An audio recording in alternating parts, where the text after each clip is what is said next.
Oh, made good time. Made good time. How's everybody doing?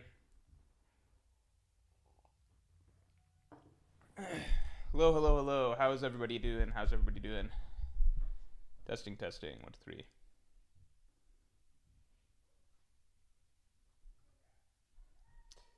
How are we doing? This chapter. No late points today, huh? No late points. This chapter was a bit of a surprise. What the fuck? I mean, I knew that we needed to do Brook's backstory at some point this arc, so it was coming sooner or later. Just curious about the way that Oda chose to time out events here. It's interesting.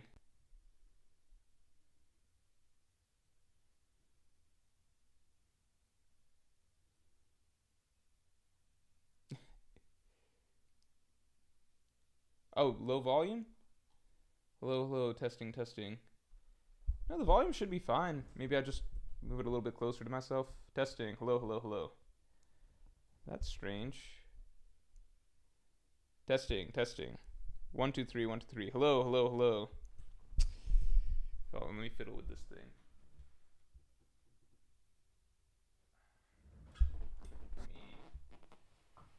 Give me 1 second. Let me see. I can fix this a little. Okay.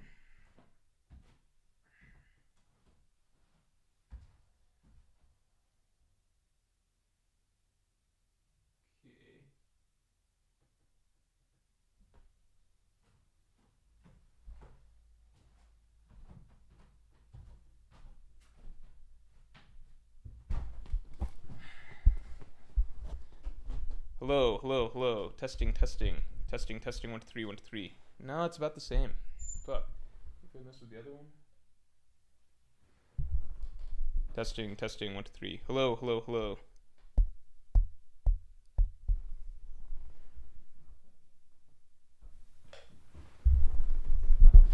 Testing, testing. 1, 2, 3. Yeah, is this any better? Is this good? How do we feel about this volume?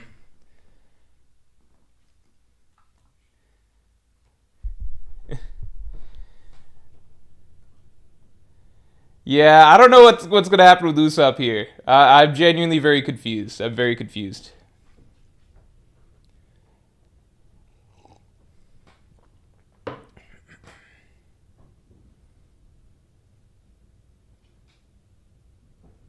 Yeah, good? Alright, cool, cool.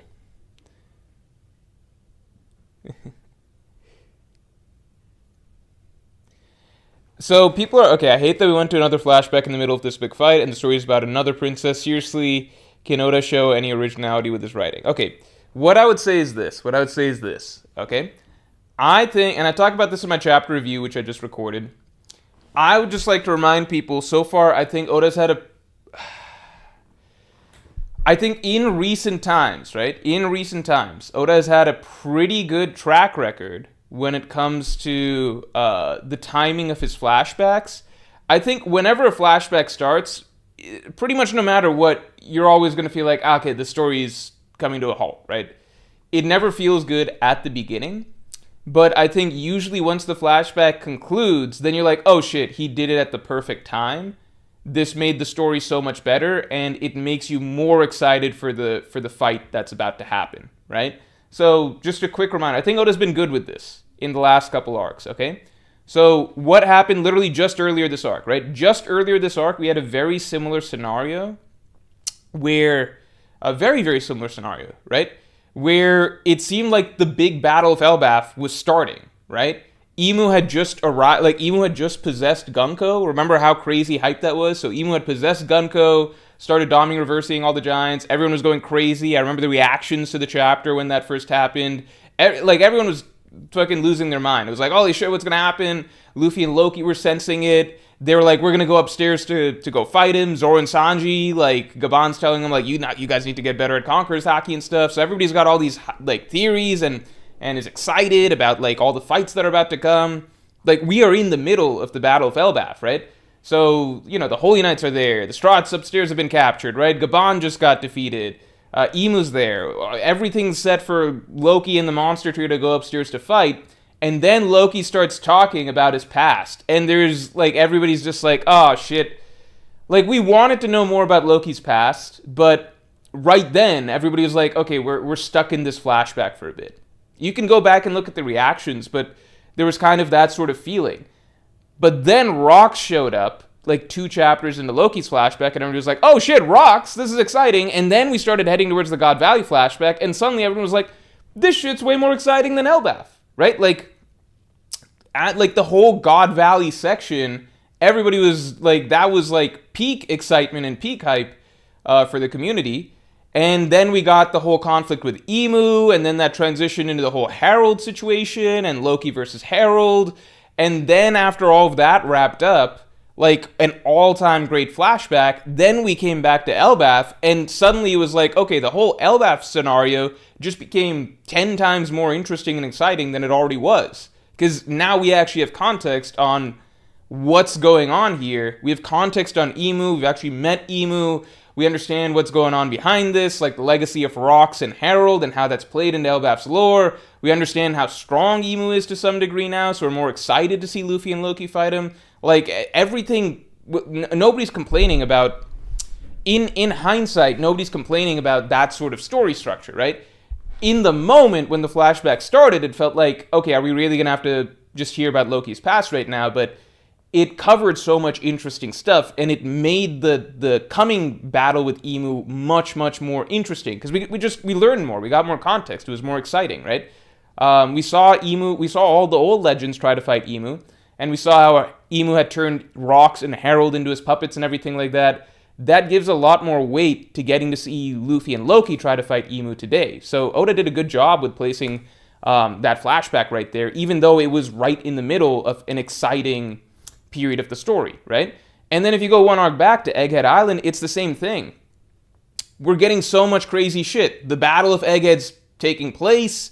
Luffy's fighting Kizaru. The Buster Call is there. Zoro's fighting Lucci. Saturn arrives. Remember how hyped Saturn's arrival was? Everyone was losing their mind over Saturn. Saturn's like got all the Straw Hats like frozen and everything like that. We want to see what the Gorosei can do. We want to see how this all plays out. And then the Kuma flashback starts. But very quickly, like, it feels like the story is pausing at a really bad time, but very quickly it's like, oh shit, no, the Kuma flashback is taking place at the perfect time.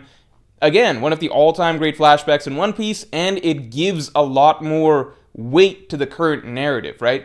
It's much more effective to have the flashback right then, and then transition back into the modern story, where it's like, now you're like, whoa, fuck this guy Saturn. We really hate Saturn. We just watched this whole flashback. We know what's at stake here so much better. We fucking hate this dude Saturn. And now it transitions to Kuma coming back, punching Saturn, and then Luffy's taking on Saturn and the Gorosei, and it works a lot better. You see what I'm saying?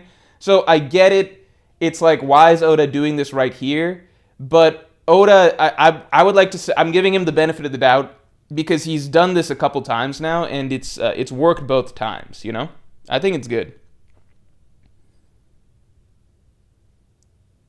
What's your point? Point being that just because the flashback feels like it's interrupting something more exciting, generally speaking, the last few times Oda's done this, he's interrupting something more exciting. He's interrupting something that's exciting to give us something that is equally, if not more enjoyable, that then allows us to return back to the main story, with the main story now being a lot more dramatic than it was before, and a lot even more exciting, right? It's essentially like, cool stuff is happening right now, we're going to divert to a flashback that in itself is actually going to be really strong, and when we return back to the main story is actually going to be even more exciting thanks to what the flashback did. Does that make sense? That's kind of been the pattern so far. I don't think anyone would say that Oda fucked up putting the Kuma flashback where he did, or that he fucked up putting the God Valley and Rocks flashback where he did. So let's just trust him on this, right? I think he's earned that for sure with the recent usage of flashbacks. The last time Oda did a terrible flashback placement, which is, I would argue that this is not only the worst flashback placement in One Piece, it is the worst flashback placement in any story I have ever read, which is the Kaido flashback. The Kaido flashback, because a lot of people defend the Kaido flashback and being like, no, it actually has a lot of like meaning to his character and stuff. Even if you want to, like, let's pretend that that's the case, right? Even if you want to give that, like, okay, the flashback has meaning for the character, narratively, and this is part of the Wano analysis, this is a little section of the Wano analysis, narratively, the Kaido flashback fucks up what Oda is doing in the story at the time. So in a broader context, the Kaido flashback is absolutely terrible for where it's placed. Because generally, if you're doing flashbacks, like literally during the final clash, right then, during the final clash, you want the reader to be feeling emotion, right? You want them to be feeling emotion. You do not want to do an exposition dump right then. Even if it's an exposition dump that helps us understand some of the villains' motivations better, that is so contradictory to the type of victorious emotion you're trying to elicit in that scene. Like, it makes no sense to, like put it this way. The Kaido flashback, you could swap it out for many different flashbacks. Like some of the best flashbacks in One Piece, and it would still be terribly, terribly placed. You never want to have a flashback of completely explaining the villain or whatever while the final clash is going on, because it has nothing to do with the emotions of the moment. If anything, it's a hard cut. It cuts into the emotions that are being invoked in that moment, you know? Like, if you think about it like this, right? When Luffy's doing jet gatling on Lucci, Oda gives us a quick double-page spread of flashbacks, right? So it's not like a full chapter, but it's a quick rapid-fire series of like flashbacks, right? But it's flashbacks to events that have already happened in the narrative, right? So it's modern-day events that we've already seen. We've already read these in real time. So Oda's just kind of showcasing, like, giving us emotional reminders of all the emotional triggers that have already happened in the story. So the flashbacks link together beautifully to give us more emotional weight to Luffy beating up Lucci, right? Kaido's flashback is totally new. Like, we've never... It's like, all right, Luffy's saving Wano right now, but let me take a quick break to just tell you about Kaido's childhood, and then a bit of his teenage years, and then vaguely about his adulthood or whatever, and then it's just like cramming in a lot of information. It's not emotional stuff. It's just information. It has nothing to do with the Straw Hat's experiences through the arc, or what Luffy is feeling right then, or what Luffy is fighting for, or anything like that. It's just like, well, Kaido's about to go down, so let me catch you up a little bit on what this dude's about. It's just like, what the fuck? That was the one and only time I can think of lately that Oda's done a terribly, terribly timed flashback. That's it. Doesn't help that it's a terrible flashback. Yeah, that's the thing, like, I personally think that if that flashback was just, like, tossed in randomly at some other point in the story, in Kaido's story, I think it wouldn't be as obtrusive. I don't think it would stand out as much as, like, as badly as, like, you know, being a very weak flashback. Because, you know, at the end of the day, like, you don't need a flashback. Villains don't need a flashback, okay? Crocodile, we didn't get a flashback, you know? Lucci, we got, like, a baby flashback, like, not much different than Kaido's or whatever, and it's, like, it's whatever, you know? Some villains, you get the more elaborate flashbacks, like Doflamingo Big Mom, but it's not needed, right? With Kaido's, the reason it was such a bad flashback, and it stands out so much to readers as a bad flashback, is because of where it's inserted, which just feels like very much like, oh shit, the arc's ending. I need to put this flashback in somewhere so that they understand Kaido a bit better. Here, I'm putting, Luffy's literally about to punch him into the ground. I'll just insert some information about him right here. It could have been a throwaway flashback at any other point in the arc, and it wouldn't have been as damning, but I think a large part of it is like where it's put in. It just draws so much attention. It's like, okay, we're in this 3-chapter long clash to end Wano between Luffy and Kaido, and it just feels like Oda's using this, like the flashbacks he's giving are not flashbacks that make you feel more emotion. It just feels like Oda felt like he had to get in some homework last minute that he feels like he should have done earlier. I don't know why I'm going on this tangent, because I'm trying to defend the Brook situation. I think recently, Wano is the last time that I really saw Oda fucking it up with flashbacks. In Egghead and in Elbaf, so far, anytime Oda has interrupted something exciting to give us a flashback, it has overall only served to make the conflict much more exciting. Does that make sense? So, I think he gets a hard pass on this, unless the Brook flashback doesn't really work. Zolden, thanks for being a Pirate King to your member for 33 months, man. Hey, Morge, I really like this chapter. I like young Brook's vibe, and I love the King's design law. Yeah, the King is fun, because I feel like lots of times when characters are designed the way the King looks, they're supposed to be kind of, I don't know, shitty characters, I guess. But the king, I feel like the king is set to be a good character, and Brook speaks well of him in the modern day, it seems like. So I like that Oda's playing with some conventions here. It's rare that, the woman is the strong fighter and the guy's just whatever in One Piece, and the king is designed kind of like a shitty dude, but he seems like he's gonna actually be a good dude, so I think that's interesting. Grizzly Adams, thanks for the 5. By God, it's a second Brook backstory with a steel chair. Usopp and fans in shambles right now. Usopp will get stuff. He will get stuff, I believe. Let's get the street likes up to 50 real quick.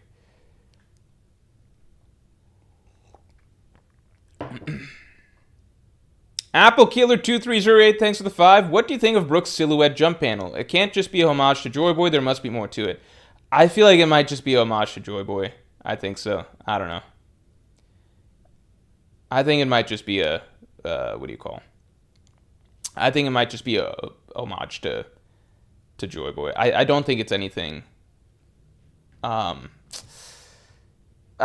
don't think it's. I don't think Brook's gonna be revealed to be like, a potential Nika fruit user or something like that. Personally, but Tetrahedral. We'll see. We'll see. I mean, every straw it's turning out to be special in one way or another, so you never know. Tetrahedral milk. Thanks for the 2. There's no light at the end of the tunnel for us Usopp fans. I think there's potential here for Usopp still, but I am getting worried because right now we're at chapter 1183, right? 1183. I predicted that this whole storyline will end at 1200. Say 2 chapters for the Somers fight, 2 chapters for the Killingham fight, 3 shit. I really don't know how Oda's going to fit all this in 17 chapters. I think it'll end like 1200 give or take, so not exactly 1200 on the dot, but maybe, 1205 or something like that. But still got to get Luffy out there. I just have no idea how the fight with Emu is supposed to go. Like, it's so confusing. How's the fight supposed to look like,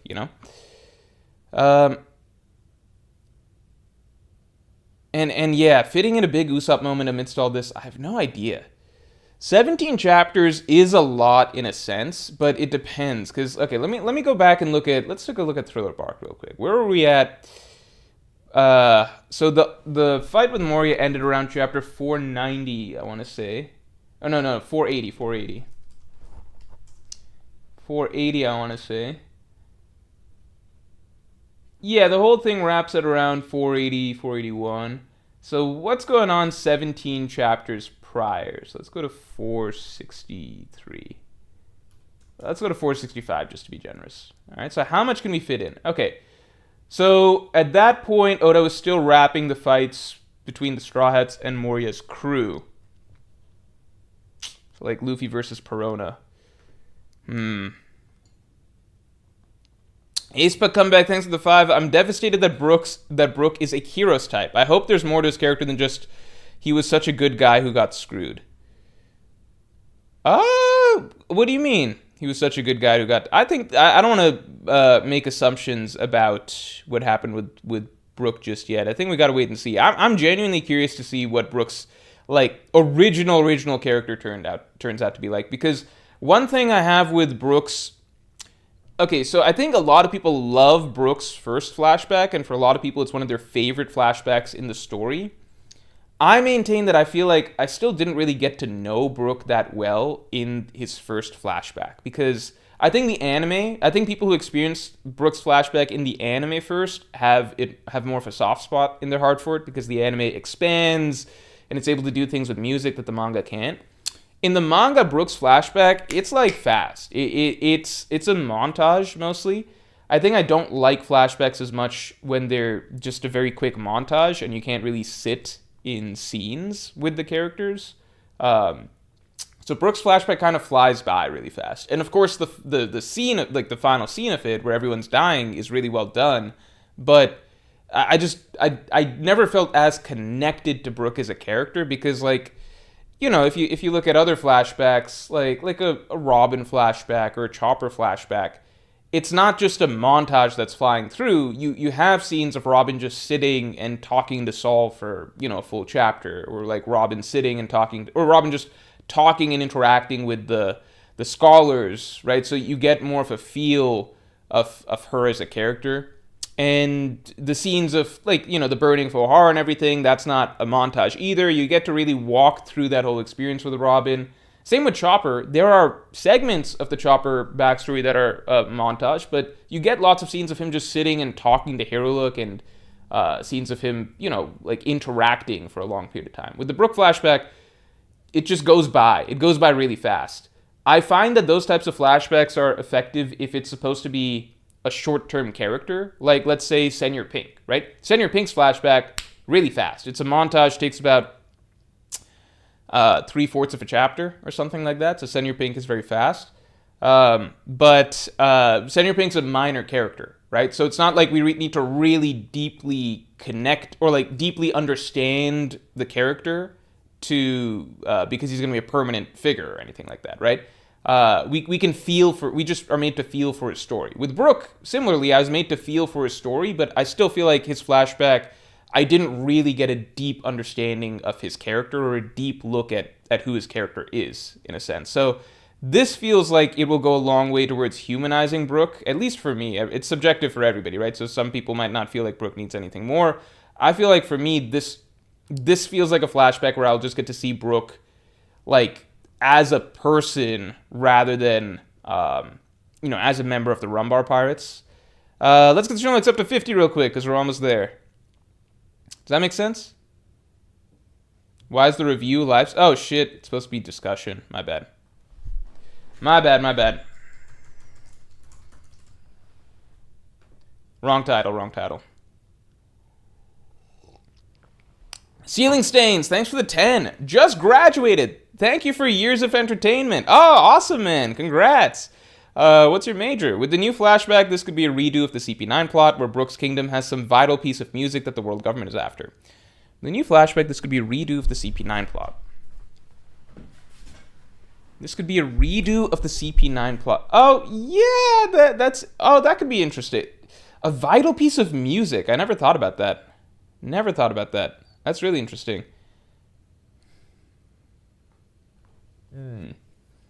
That's very interesting. Yeah, I don't know. Because, like, music is obviously very important to One Piece. It's interesting that people in the kingdom seem to hate his music, but I'll wait for the Viz translation for that. A redo of the C... Yeah, that could be cool.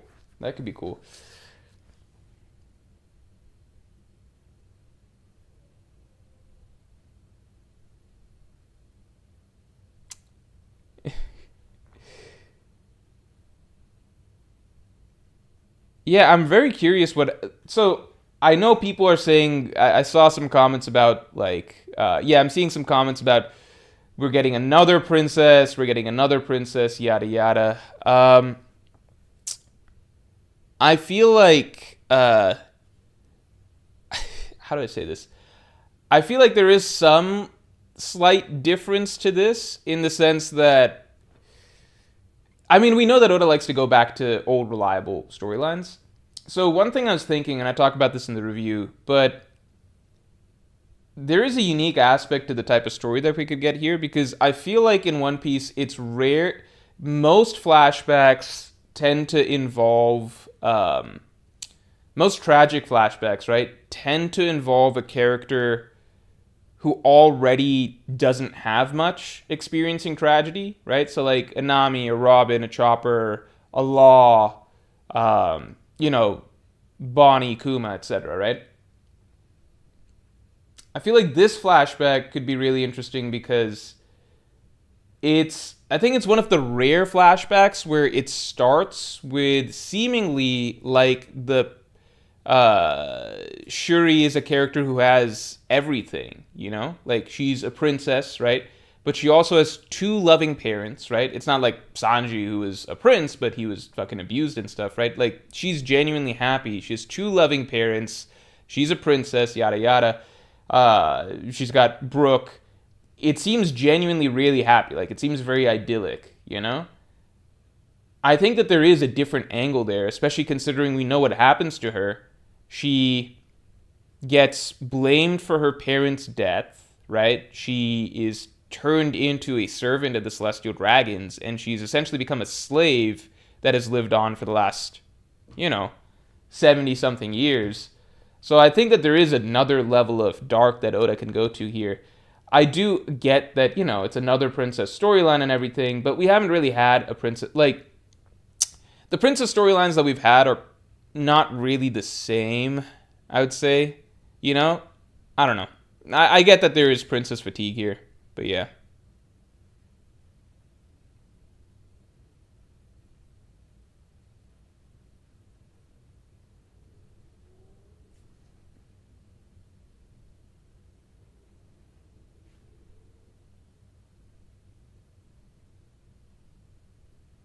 Knut Worgen, thanks for the 2. Elbaf could be like Water 7, story with multiple islands. Oh, shoot. Yeah, I guess maybe if it connects directly into Laughter or something like that. Meek6173, thanks for the 5. Sup, how'd you like the chapter? Any translation questions or nah? Let's see. Let me see. Do I have any translation questions? I like the chapter fine. It's just there's not that much that happened in it because we're kind of Oda's kind of just like giving us a quick look at everything that's currently going on, so nothing really moves forward in the Elbaf front, right? Like Imu's still fighting Loki, Sanji's coming across Zaza, and with the Brook stuff, I'm interested, but we're just starting the story, right? We're just starting the story, so yeah, Leuven. His design is crazy. It just seems like a bad guy design, but you know, it seems like he's a good guy. Don't judge a book by their cover, huh? Rocks was like that too. But yeah, we're just starting a brand new thing, So I don't have many thoughts on besides curiosity. I can't say it was a good chapter, bad chapter, Why is Usopp such a bum? Technically Hiyori. Yeah, that's true. Hiyori did have... we never really got a Hiyori backstory, though, Like, she was featured in other people's backstories, but I don't think we ever got the Hiyori experience. Zoro one-shot Somers off screen. I've been thinking... Okay, so I still personally feel like Zoro and I'm still convinced, I think, that Zoro and Sanji will get to come back to help against Imu, and I'm still convinced that everyone's going to get to help against Imu to some degree. I still believe that. The problem is just that Zoro and Sanji, like, if they don't, like, especially Zoro and Sanji, because if Zoro and Sanji are just fighting Somers and killing him, I mean, like, what? Is Mihawk next for Zoro after Somers? Like, we're... After this, how does it even work? Like, that's my only thing. Like, if...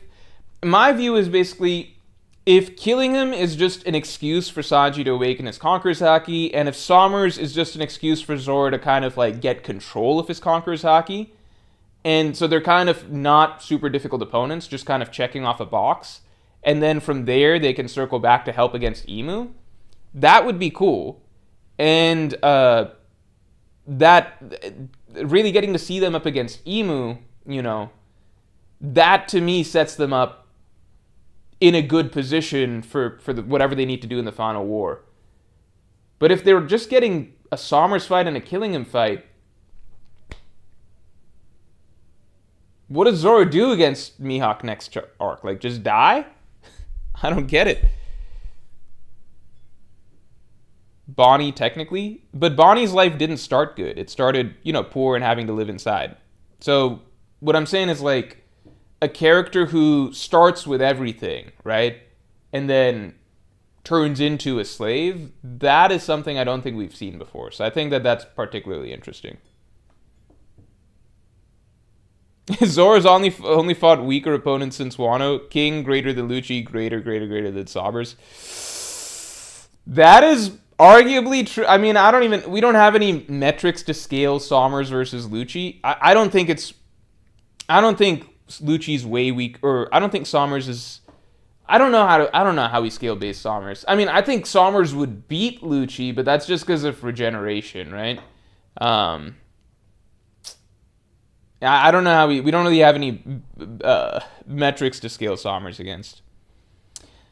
Treble Leakum, thanks for the 5. Oda is doing 13 chapter, 13 episode cores. This also coincides with major moments: 1026 to 1039, Mural 1052, Loki flashback to 1066, God Valley climax to 1079, Emu lands. Oh shit, that is a very interesting observation. 1026 to 1039. Okay, so the Mural, that makes sense. Then to 1052, yeah, that makes sense. That's closing out another section of the story, and then another 13 to get to the God Valley climax. Yeah, that's really interesting. But the only thing is, like, would a core really end on... Because the God Valley climax, yeah, it's technically like 1066, but the whole flashbacks climax, I think, is like 1071. So I don't know exactly if that tracks, but you're right. Like, it's ending at hype moments. That's a very good observation. I don't know if Oda ever does things specifically to tailor things to the anime, but... You know, maybe he's trying a little bit. That's a really interesting idea. What I imagine more so is that Oda does things to try and fit into volumes, you know? So that's always been my assumption, that he's more focused on volumes, like how do I write like a good volume to start finish with this, but I don't know. Stormfox, thanks for the 2. It's nice Emu called Luffy. I was worried. Does he even call Luffy here? Am I crazy? Let me see. When does he... Loki, Strahd, Luffy. Yeah. Okay. He's not just calling them by their fruit names, you're right. Meek, thanks for the 5. Who do you think Dozan is? One of the 4 God Devil Fruit users? A name of a Void Century character we already know? Something else? I'm just going to go with the simplest answer, which is I do think it's another God Fruit user. Oh, sorry. So far... Emu generally has kind of referred to people as what do you call by their fruit names first and then their actual names second. So like here he talks about Loki and Strahd Luffy, but generally he's been saying Nika, Nidhogg, etc. So I'm just gonna go with the simple starting belief that like Dozan is one of the recent God Fruit users, or maybe not recent, maybe it's from the first or second world, or from the second world or something. I'm just going to go ahead and assume that it's the name of a God Fruit, sorry, because Emu's been referring to these characters by the names of their fruit, right? So I'm just going to go ahead and assume that, yeah, Dozan is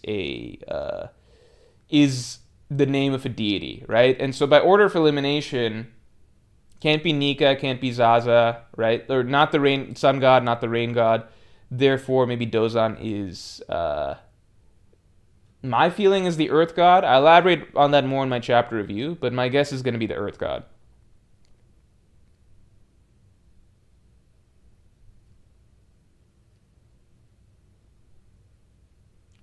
Dozan is God of War. Was the God of War def user? No, that would just be the previous Nidhogg user. The God of War being... Maybe if the God of War is called Dozan, that could be interesting, but... That could be interesting. But the God of War should be called Elbaf. Because it's literally stated in Little Garden that the name of their God of War is Elbaf, right? So... To me, that'd be like a little bit retconny, because we were already told the name of the God of War. The name of the God of War is Elbaf. To me, it doesn't really make sense if I don't know why Oda would change the name, but maybe it's possible. Dozan is the first God of War who was Nika's rival. Okay, so maybe Elbaf was from Second World. Dozan was the Nidhogg user from the First World. That's possible.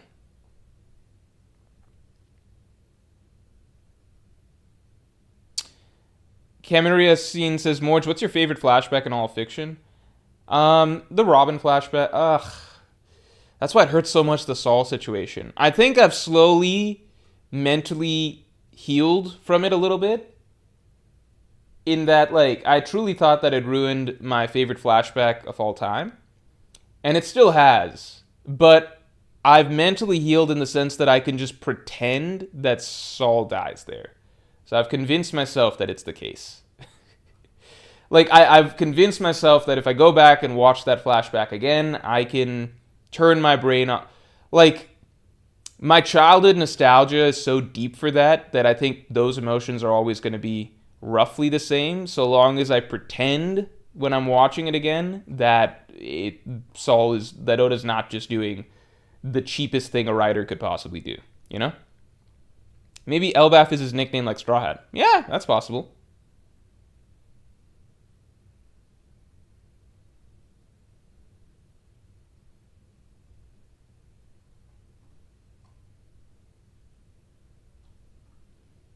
Emu is saying he will kill Loki, the current Nidhogg user, like he did Dozan, the previous Nidhogg user, but he's referring also to Straw Hat Luffy, right? Loki, Straw Hat Luffy, neither of you could be my soldiers, so I'll erase you, just like Dozan, right? So it's not specifically the Nidhogg user, he's just talking about the current big obstacles he sees, right? And he's focused on characters who wield important fruits. So I think that that's like a bit of a jump to say it has to be the previous Nidhogg fruit user, because he's not just referring to Loki here.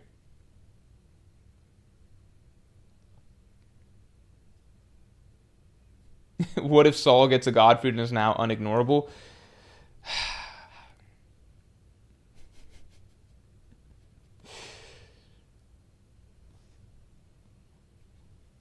We'll just have to deal with it. I mean, I love Saul as a character. I just feel like he's a character that's better off dead. That's all. Like, because that's what we were sold on initially. He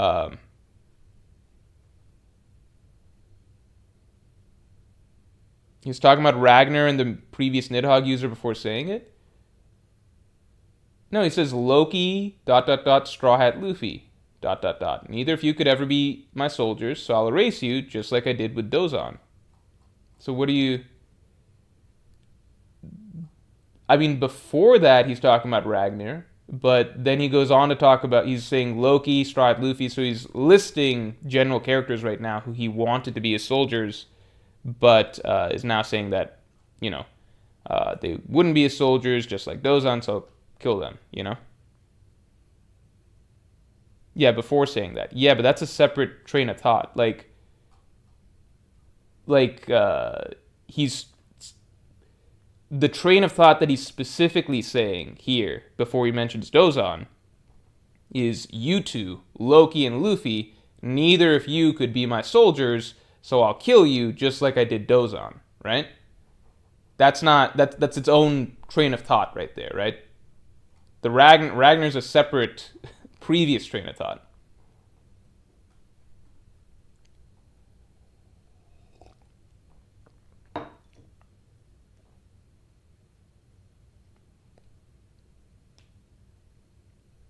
Henchme987, thanks for being a Yonko tier member for 5 months. 2 flashbacks in an arc is a bit much for me. I want the present plot to move on. Also, Brook is too much of a bum for being a veteran guard captain. No, really? Where is this kingdom from again? So let's see where Brook was born. Brook, One Piece. If he was born in one of the blues, then his strength makes perfect sense, you know? Let's see, where was he born? Oh my god. One Piece, where was Brook born? He was born in West Blue, right? So that's just a blue, you know?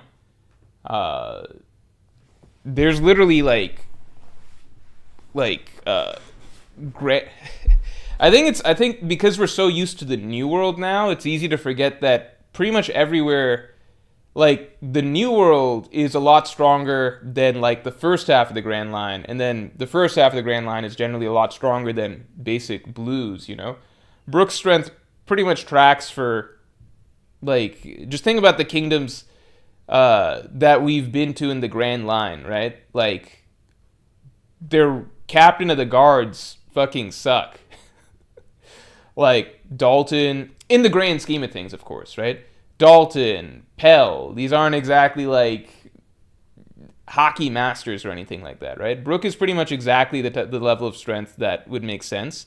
And those are grand line kingdoms, right? So we're not even talking about fucking bumfuck blues, you know?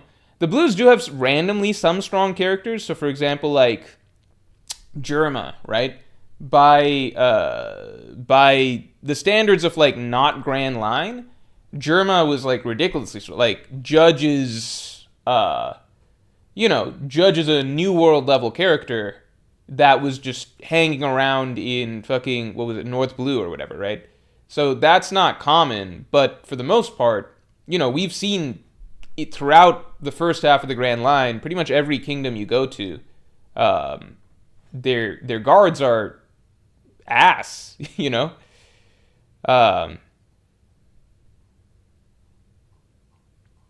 like generally speaking, obviously East Blue's the weakest, right? So West Blue has more prominent kingdoms and stuff. So Brook's not going to be as weak as someone like Jen or something like that from like Nami's village, right? But the Blues are not nearly as strong as Grand Line nations, and Grand Line nations or like Paradise nations, Dalton, Pell, Chaka, those are the type of guys that you would compare Brook to. And yeah, pre-time skip Brook is definitely at least as strong as those characters, if not stronger. I think it's just so easy to forget that, like, the Straw Hats, by the end of pre-time skip, even though they didn't know hockey, like, they were considered crazy strong by most standards, right? Like, crazy, crazy strong. It's only relative to the New World that they were weak, but the Straw Hats were huge names, right? Like, they fucking raided Enies Lobby, took out CP9, defeated multiple Shichibukai and stuff like that. Random King's Guards or whatever in random nations aren't anywhere close to that, As for 2 flashbacks in an arc, I would say it's not even just 2 flashbacks in an arc. Because the last flashback that we got, let's be honest, it was more like a double triple flashback, right? Like, it was 20 chapters long, it's the longest flashback ever. And Oda basically squeezed in Loki Herald flashback, right? Rox's whole flashback and the God Valley flashback. He squeezed in like 5 different flashbacks arguably into one, right? So Oda's kind of getting away with murder here a little bit, but that flashback was really good, right? It was really good. So I think that you just need to see what this flashback is before we spit on it, Because it's just like, if we had known when Loki had nobody knew when Loki started his flashback that this is going to lead to Rox and God Valley and everything. If we knew from the start that, oh my god, this is the God Valley flashback, we'd be like, fuck Elbaf, let's read this shit, Like God Valley, like everybody's was going crazy over that ever since the concept was first introduced, and we've been begging for the God Valley flashback, right? So that's all I'm saying here, which is a flashback doesn't inherently mean, it's not going to be really exciting or potentially even more exciting than what's happening in the modern day, right? So that I'm just saying, give it the benefit of the doubt for that, right? Because like Oda's been on a roll lately, I think, with a lot of his flashbacks outside of the Kaido flashback or whatever. Beyond that, anytime Oda's kind of interrupted the story to give us a big flashback, we got the Roger and Whitebeard flashback and Roger's journey to Laughtail, right? That was worth it. Then we got the Kuma flashback that also showed us a bit of God Valley and all of that stuff, and that was worth it. And then we got the Loki flashback, which was actually the God Valley flashback, and that was worth it. That genuinely made the arc more exciting, right? So I think in every case so far, the flashback has always ultimately made the storyline more exciting and more hype. So that's what I'm just really... I think the reason we're hesitant about it is because it's Brook, right? So we all like Brook as a character, but Brook's not... Like, I don't think... We've never heard of fucking Esperia Kingdom before. It's some kingdom in probably West Blue or whatever, right? Like, it just does... It feels like a small potatoes sort of situation. So we're out here watching, like... literal gods battle in Elbaf. So to cut away to like Brook's days as, like a guard in like the most random little kingdom we've never heard of ever, it feels not exciting. But I think just give it a chance, because I don't think Oda would be including it here if exciting stuff doesn't happen. Because we know it's going to tie into the Celestial Dragons and everything, right? JR, thanks for the 2. Who's the jobber of One Piece and why is it Smoker? I mean, it could be Somers right now, but Smoker, jobber is, okay, so I think jobber is more of a comic book fan term. Correct me if I'm wrong, because I think it's not really used as much in anime and manga discussions. But in comic books, characters are referred to as jobbers when, I don't even know where the term comes from, when they repeatedly lose or underperform in fights where they should win. And I think it's more of a term in comic books, because comic books, like, you have the same characters being written like a million different times by like a million different authors in a million different situations. So there's just a general lack of consistency, because authors have their own interpretations of how strong a character is, or they have their own little plot that they want to make work here, so they need to, as a consequence of plot, make characters sort of underperform. So a classic example is like in DC Comics, in discussions, you will hear lots of people refer to Darkseid as a jobber. Why? Because Darkseid, as he was originally written, is a character who is supposed to be, like, he's literally a god, and he's supposed to be like a cosmic sort of threat, right? Like a cosmic sort of threat, erase planets, enslave planets, all of that stuff, like close to a deity type thing, right? But at the same time, authors like to use him as a Justice League villain. Now that's fine, but that means that in lots of situations, to make the plot work, they'll just make Darkseid like struggle in fights that he normally shouldn't. Like, there'll be wild inconsistencies in like how he's being written in this situation versus if this author picks him up and then he's like, well, I just need him to lose to like fucking Flash and Wonder Woman or some shit. That's an exaggeration, but you know what I mean? And then in some situations, he's not even just a Justice League villain, he's just turned into a Superman villain. And so that's when people really consider Darkseid to be jobbing, because it's like, dude, you're like a god. Like, but this author wants him to lose to Superman, so that's considered jobbing, right? In anime and manga, that's less so the case, because it's all written by the same person. So there's not so much jobbing, and as basically it's just like, if Oda decides that, hey, Aokiji is supposed to lose to Akainu, Aokiji is weaker than Akainu, that's not really jobbing, that's just how strong Aokiji is, you know? If Oda writes like Doflamingo runs away from, like, can't take on Aokiji, he runs away from Aokiji, that's not Doflamingo jobbing, that's just how strong Doflamingo is, you know? Like, there might be some little inconsistencies that you see here and there, like Oda's not perfectly consistent. I don't think any mangaka is, because no one's like 100% obsessed with the power consistency or whatever. But jobbing is like less of a thing, because it kind of just gets chalked up to like, okay, well, this is just how strong they actually are. You kind of compile like what they do over the course of the story, and it's like, this is how strong they are. So that's why, long way of answering, like, Smoker being a jobber, from what I remember of like the comics definition of jobbing, it's not really a thing, because it's like, if Smoker loses to Law, that's just because Smoker is weaker than Law, right? Smoker loses to Virgo, Doflamingo, same thing, right? He's not really jobbing, he's just getting beaten up, you know? So it's a little different. Jobber is actually a term in WWE when the promotion wants to hype another wrestler by making another wrestler lose bad to him. Never mind. So that's where it comes from. It's from wrestling. Okay, I'm sorry. I gave that really long explanation. That's how it's used, how I see in comics. So in comic book discussions, what I usually see is like, if this character or that character has struggles, then they're being called a jobber. When they struggle with someone that they shouldn't struggle with. That's what I've gotten the context from. Maybe from wrestling it means something different. So if we go by the wrestling definition, then Smoker he jobbed a lot in I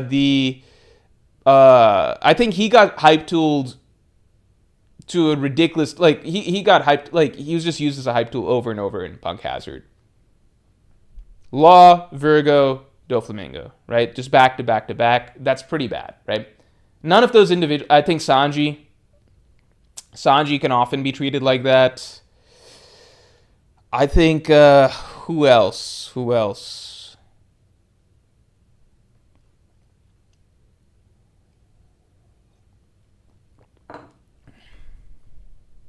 I think Sanji is maybe the most consistent jobber in the story because like you can't have Oda doesn't want to have Luffy lose all the time, right? And Oda just finds Zoro to be really cool, so he feels like it'll make Zoro lose aura if Zoro is being used as a hype tool. So then he goes down one more slot and he's like, okay, Sanji's the character that I'll use. I think Sanji's the most consistent sort of jobber in the story by that definition. I think that if you want to go by record in an arc, it would probably be Smoker in Punk Hazard. You could argue that Sommers is also that, but the thing is that Sommers barely even functions as a hype tool because he's never really been established in the first place to be strong, right? Like Sanji or Smoker work well as hype tools in a sense because we understand generally, like even if you think Sanji sucks, we generally understand that he is strong and capable, right? Not Luffy or Zoro, but he's still Monster Trio, right? He's just the weakest member of the Monster Trio that Oda's willing to sacrifice cool points for the most consistently, right? Smoker had a great reputation heading into Punk Hazard. He came out with it completely in tatters.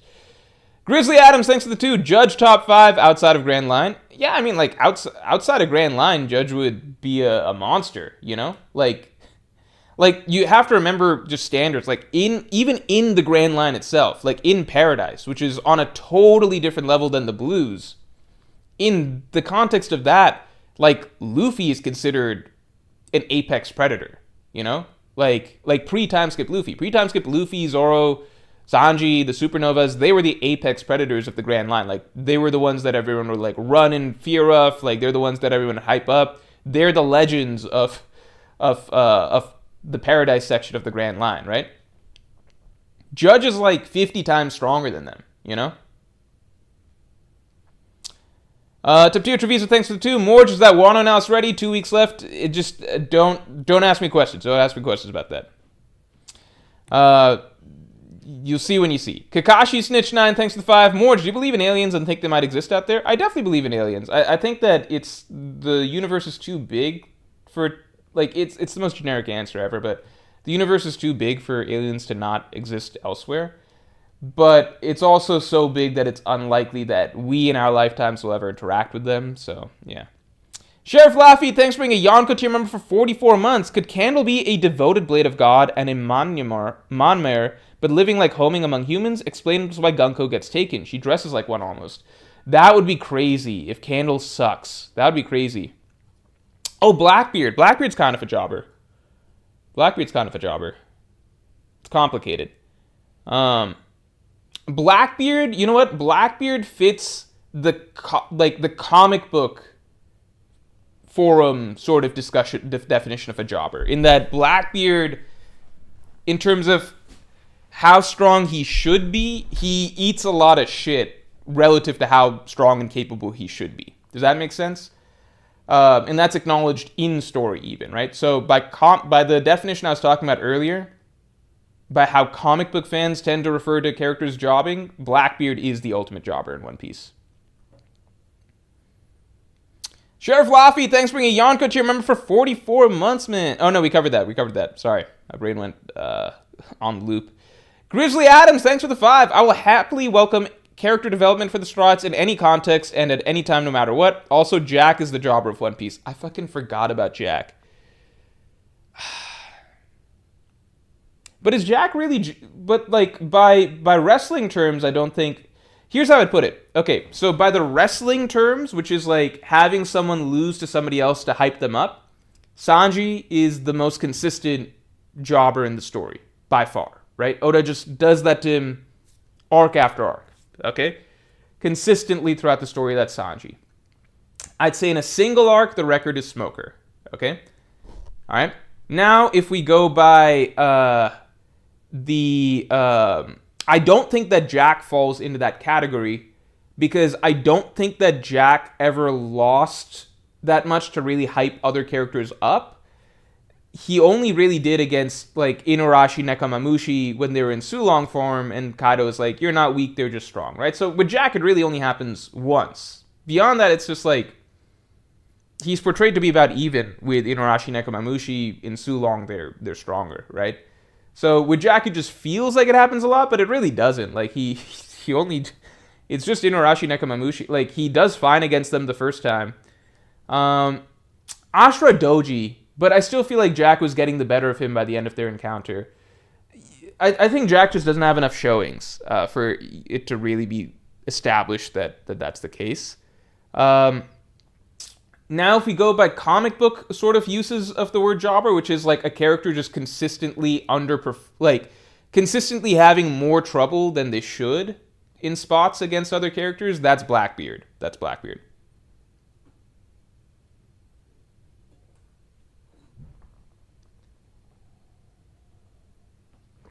Let's get Streamlights up to 100 real quick. Let's get Streamlights up to 100.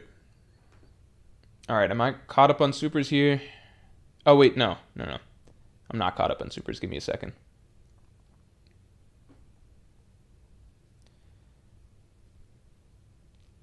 Apple Killer 2308, thanks for the 5. It seems Loki is giving Emu a challenge as he seems winded. Adding Luffy can turn the tides. Hashtag Blackbeard for final villain. So, I think at this point, Loki has hard overperformed what everybody's expectations were, right? Because going into their matchup, when the matchup was first teased at the end of, 1180 or whatever, right? Going into that matchup, I remember, nobody thought Loki would win. That wasn't in the discussion, right? So a lot of people felt like Loki either gets hype-tooled immediately, or he puts up a good fight, like it's a solid fight for a chapter or something like that. Maybe some people believe that he could last, multiple chapters or something, but he would ultimately lose. At this point, it's just hats off. It's not even he's not even necessarily being hyped to it. It's just a fight, It's no longer even, it just is a fight, Does that make sense? It's no longer even how well can Loki, can he put up a good fight? Can he put up a good struggle or a good fight or whatever? At this point, it just feels like, no, this is just, it's a fight. Does that make sense? It no longer feels like Emu is so out of Loki's league that, especially considering Loki's injured, that's the big thing. It no longer feels to me like Emu is so out of Loki's league that this is just Loki's just, sorry, one more time. It no longer feels like Emu is so out of Loki's league that this is basically just a Luffy versus Lucci situation or something like that. Egghead version, right? Where it's just one character is way stronger and the other character will put up a little bit of a struggle but then go down. Like a Smoker Doflamingo thing or something like that, right? Or a Sanji Doflamingo, It just feels or even a Law Doflamingo. It feels like this is a fight. Again, Emu clearly strongest in the world or whatever, but the fact that Loki, there's no excuses now. It's this is our, third chapter of this? Fourth chapter? How many chapters has this been going? Right? He's just doing well. Especially considering the injury and him coming in bad shape. So, big props to him. Hazard Gibson says, I guess Emu's not trying, but he's pulled out multiple name attacks and Loki's doing well. I just think that there's a difference between, oh, whoops, I missed Tala. Okay, wait, let me finish Apple Killer first. Let me go in order. Adding Luffy can turn the tides. So what I'm curious about is how Oda writes Luffy from here, because I'm serious. By all accounts, Luffy should be a non-factor in this fight. By all accounts, he should be a non-factor. He literally last arc was struggling against Warcury. He couldn't even hurt Warcury. It would not make sense if he comes in and is able to do shit against Emu. So, to me, and you can say, well, Oda doesn't care about that stuff, but he does to some degree. It's fundamentally not true to say that Oda doesn't care about that stuff, because, like Luffy beats Doflamingo, but then Oda makes it clear that, okay, next arc, just because you beat Doflamingo, that doesn't mean that that's going to work against Katakuri or Cracker. Like, it's pretty consistent. Oda showed that Luffy struggled against Cracker, therefore, who's like the third commander, therefore, Luffy's completely out of his depth against Katakuri, right? Then the next arc, Oda showed that, okay, Luffy struggled to defeat Katakuri, barely beat Katakuri, if anything. Therefore, he's no match for fucking Yonko like Kaido, So he loses to Kaido right away. And then, Luffy trains for 2 weeks, he gets his hockey up or whatever, and Oda still makes it clear that, okay, just because Luffy did that, that still doesn't mean he's a match for Kaido. He needs more power-ups. So Luffy gets more and more power-ups, and then even by the end of the fight, it's like, is Luffy Kaido's level? It's like, it's a little hazy, right?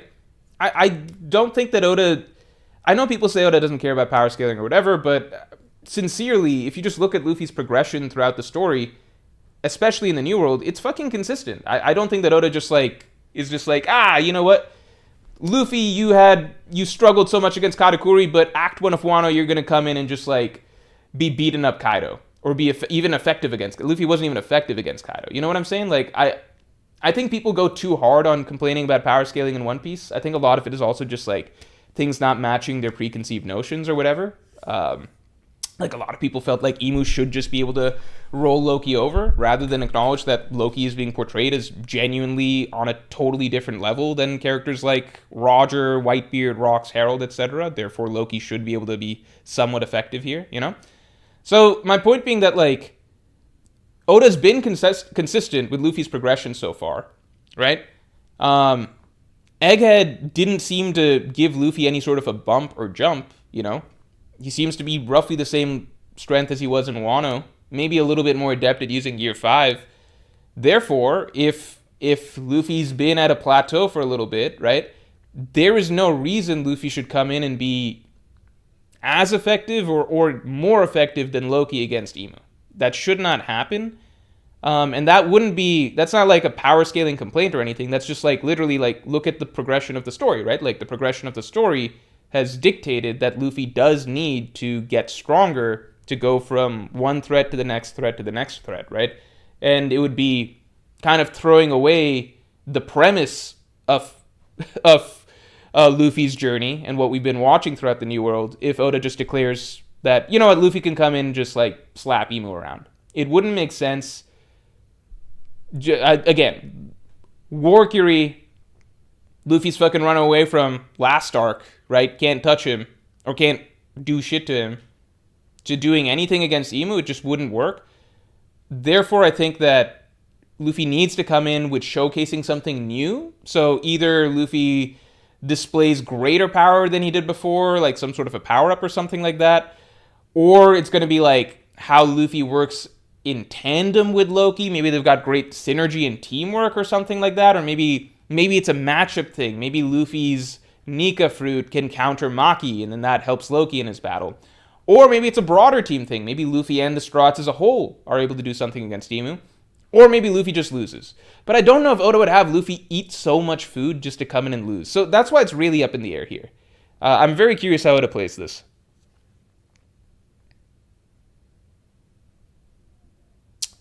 Talha, thanks for the 2. Rewatch your Elbaf Usopp videos. Expectations were high. Yeah. Yeah. I still believe, though. I still believe. Tatir Treviso, thanks for the 2. This FB flashback explains how Eternal Youth exactly works. Oh, maybe. Maybe. Yeah.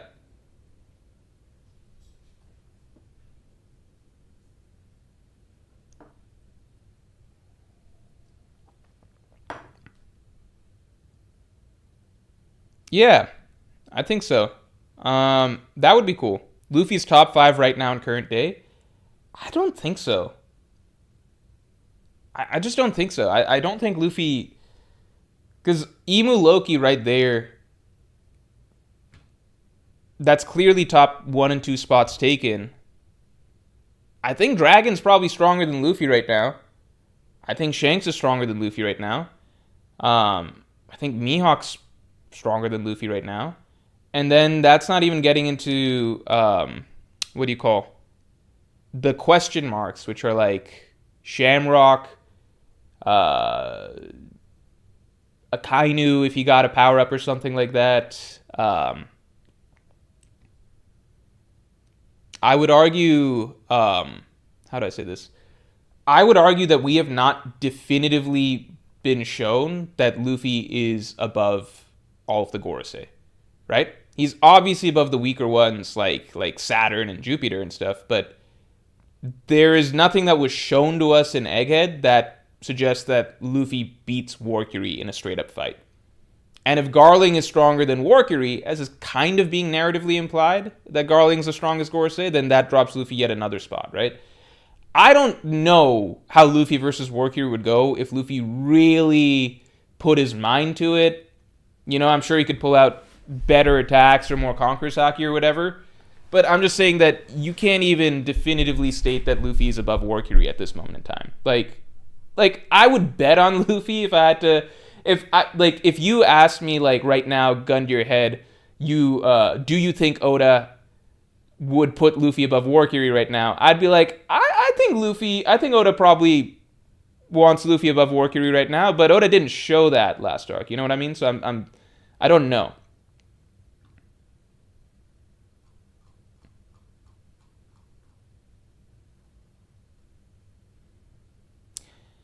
Alejandro Ramirez, thanks a lot. Morge, last week you were talking about the elephant fruit and how OP it is in theory. Jack has the mammoth fruit, which is way better. Any love for him? No, I don't think the elephant fruit is OP. I personally think that all Zoans, the normal Zoans, are roughly like the same sort of concept, right? Obviously, Pell's Zoan gives him advantages that an elephant Zoan would, like flight and everything. What if the only 5 that does it? And the elephant Zoan probably boosts your physical stats much more than the falcon fruit does, right? So there's some differences, but I don't think there's like crazy. Like, I think in the grand scheme of things, it's not going to matter that much if someone got the wolf fruit versus like the leopard fruit, is what I'm saying. Although, obviously, if you had to pick which one's better, you'd be like, well, the leopard fruit, because that seems like more of a boost, right? So when I say that the elephant fruit should be stronger than the other Zoans, I don't mean like 50 times stronger or anything like that. It's just like, you know, it's probably the strongest of those Zoans that you could eat. That's it. But obviously Jack having the mammoth fruit would be better than having an elephant fruit, right? Although, hold on 1 second. I might be wrong about something. Mammoth size versus African elephant. I think mammoths might actually not be. Yeah, the woolly mammoth was actually. I forgot about this. This was a fun fact I learned at some point. The woolly mammoth is actually not that much different in size than a modern African elephant. It's just media that amps up how crazy mammoths were because it's, you know, it's novelty, right? Like, we don't see mammoths, therefore it's kind of like saber-toothed tiger versus normal tiger logic, right? We know that ancient stuff was generally bigger, but that's not always the case, right?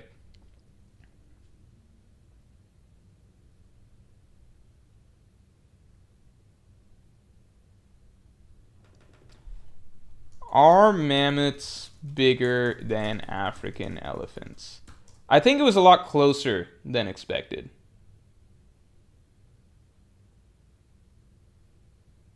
So some of it depends on which mammoth species. That's interesting. Some were roughly the same size as our modern day elephants. Some were a lot bigger. Interesting. So the woolly mammoth is smaller. Interesting. Anyway. Continuing on. Henchme987, thanks for the 5. Luffy needs one of his crewmates to eat a food-generating fruit. Together, Katakuri, Cracker, and Luffy could beat anyone gear 500 years. So here is my personal little theory. My personal little theory is that I think that Oda's never going to get rid of...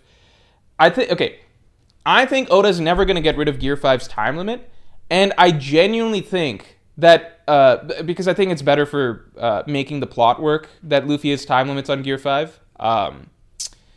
It's, by the way, it's nothing new, because if you remember pre-time skip, right, once Luffy got gears, there were significant drawbacks to the gears, right? So Luffy couldn't just whip out Gear 3 whenever he wanted without shrinking, right? With Gear 2, Luffy generally had to be careful how often he used it because it was very draining, right? He wouldn't go like comatose after using Gear 2nd, but he did use it against Bluno. And then in the following arcs, right, like it's not like he's leading with Gear 2nd against Moria. He doesn't even use Gear 2nd against Oars. He pulls out Gear 2nd again in the final battle with Moria, but he's usually not leading with it, right? It's sometimes like he pulls it out again briefly against the Pacifista, but there's a lot of other things he tries first. It's like his last resort. I think the thing that's frustrating about Gear 5 is that Luffy uses it all the fucking time for no reason, so he doesn't treat it like a last resort, and then it's very draining, right? But generally speaking, Oda has, ever since he introduced the concept of power-ups for Luffy, he does try to treat it more like Luffy can only fight at peak strength for limited periods of time, because it makes the plot work better. Like, if Luffy was walking around and just all the time, with no drawbacks, was as strong as Kaido, it would just make most everything feel trivial outside of, like, literally dropping Imu or someone in front of him, right? So you kind of need that, I think, to some degree. It's the same reason why Oda never really got rid of the Gear 4 drawback, because you can't have Luffy walking around that strong all the time relative to his challenges, right? Because then Oda needs to really dig deep in, like, as you get closer and closer to the top of the hierarchy in the One Piece world, there are only so many characters that actually become a challenge then, right? And you don't run into those characters. Like, Luffy's not going to be walking around and just randomly Akainu's in front of him, generally speaking, right? So I think the Gear 5 time limit drawback is always going to be a thing. Now, how that pertains to food is I think that a big deal has been made of, like, how essential Sanji is to Luffy's journey, right? I genuinely, like, and I mean, they did a whole arc about it, right? I genuinely think that the solution to Gear 5 being like, oh, well, as long as Luffy eats food, he's able to maintain the form, right? I think that's very deliberate, because it sets it up such that for the rest of the story, generally Gear 5 can only be used in spurts, but I imagine in whatever final battle Luffy has, where he is going to have to be in Gear 5 the whole time, I think it would be really great writing if Sanji is literally cooking up food for him the whole time during the fight, and Luffy's regularly being fueled up by Sanji, because that is like a crucial part of their overall dynamic that the story has stressed at different points, you know? And it gives a lot of credence to the idea of Luffy being like, I can't become Pirate King without you. And it's not just about Sanji's battle strength. Like, Luffy is a character who is straight up reliant on food, and Gear 5 has made it so he's even more so reliant on food than ever. I think it would be strong writing if, like, the final battle involves Luffy genuinely having to have Sanji by his side regularly, cooking up a constant stream of food for him so that he can keep maintaining the form. I think that'd be cool. I genuinely think that'd be cool.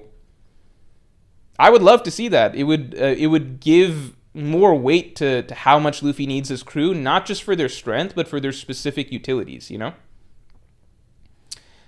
Zora Top 1, thanks to the 5. Candle is a holy knight from the Manyamar family who infiltrated Esperia for the hunting tournament, had a child with the King Davy, then killed him and took Shuri. Oh, shit! What a crazy theory! So she's like Garling? Oh my god. She's like Garling. That would be so crazy. She's just Garling. Oh my god. That would be sick. Sick as in, like, twisted sick, but also, like, a really cool plot twist, you know? That's a really good idea. Pool of Dead 3088, thanks for the 5. I don't understand how we're supposed to buy Luffy fighting Akainu if he's about to fight Imu right now, but Akainu versus Sabo would be so ass. Please, Oda, help me. Yeah. I really don't know. I don't know. I mean, I've also heard theories about Akainu versus Kobe, and someone last stream, I think, or maybe 2 streams ago, even suggested Akainu versus Sabo and Kobe or something. I don't know. There's also theories about Akainu versus Dragon. Yeah, I don't know. He nerfs Luffy even without gears. I think that's one of the bigger things, which is like, Luffy without gears was shown splitting the sky with Kaido. I think he should still do that, you know?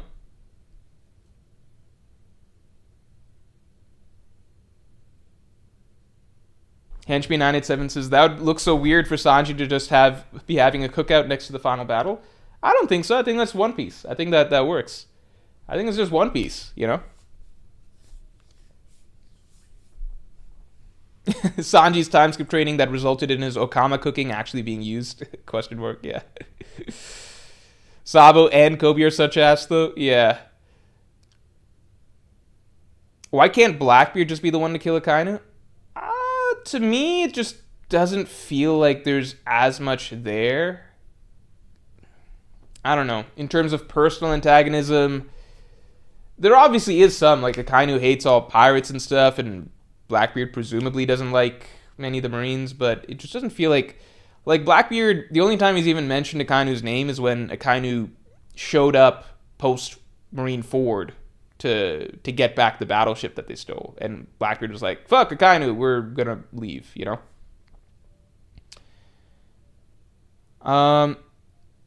Toke Mikidola says, don't you think the timing of the flashback is weird? I think this means we need Gunko to repel Imu. I think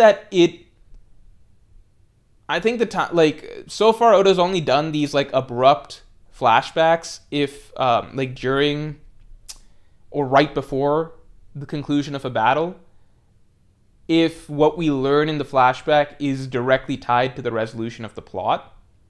So I do believe that, I don't know if Gunko herself is necessarily going to be the key to defeating Imu, but something over the course of this flashback will tie into the fight, I think.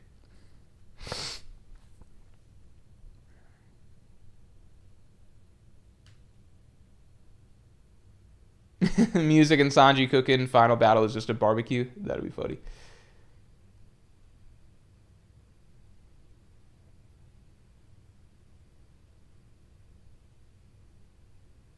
The Sanji bit was probably more just dumbest.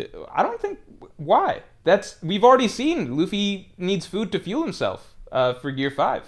And that is Sanji's role, and that's Sanji's significance to Luffy. I feel like that is really good for both of their characters and gives credence to the idea of, like, he really does need Sanji at his side if he wants to accomplish his dreams. I think that's really good, and it gives Sanji's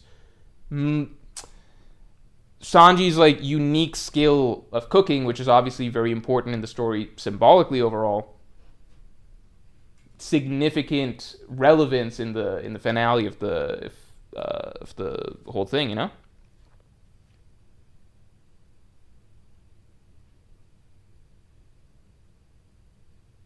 That'd be terrible writing. Akainu needs to be defeated by someone who represents the opposite of his beliefs. Yeah, that's the thing. Like, I still feel like that's Luffy. Or Kobe. Depends. Tom says Nami basically did the same thing in the Cracker fight, so why not? Yeah, I mean, Cracker fight obviously not as significant as the final battle, but I think that that's perfect in the sense that it's not like it's a 2v1. It's just relying on a crewmate to be your corner man, essentially, to keep you going, you know?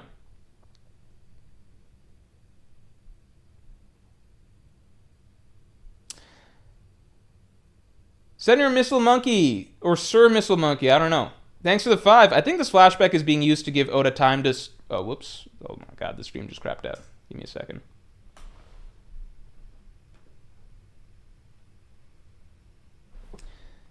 Sir Missile Monkey, thanks for the 5. I think this flashback is being used to give Oda time to story because he just declared Imu to erase Luffy and Loki, putting him in a narrative bind. No, I think Oda's got this arc pretty planned out.